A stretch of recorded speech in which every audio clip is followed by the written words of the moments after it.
I've always despised these induction ceremonies. What's the point?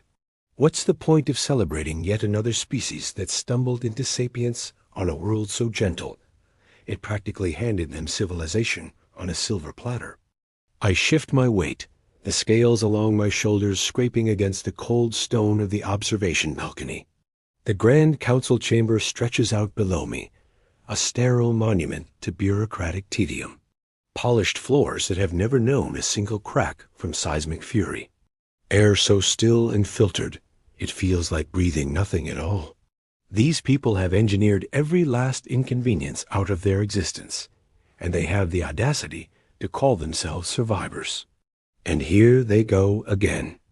Another parade of the mediocre marches across the central dais, soft-bodied, soft-minded. Their histories are all the same, a tedious chronicle of cooperation and technological inevitability. They speak of their peaceful cultures, as if peace were something to be proud of, rather than a sign that nothing has ever truly tested them. Their rise from hunter-gatherer to starfarer wasn't a conquest. It was a casual stroll. To my people, the Var, it's an insult. We didn't stumble into sapience.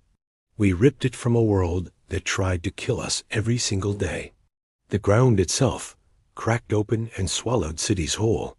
The sky rained fire so frequently, our ancestors stopped naming the storms and started naming the years between them. Our first tools weren't for planting crops. They were for prying open the jaws of predators that saw us as nothing but walking meat. And these creatures?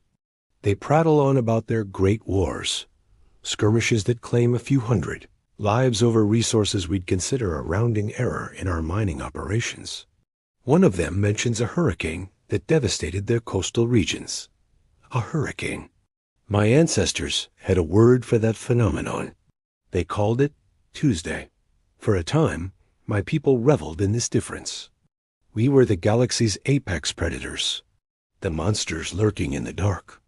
Our strength, our durability, our history of brutal, planet-wide conflicts, it earned us power, influence, a healthy dose of fear that opened doors and closed the mouths of our rivals.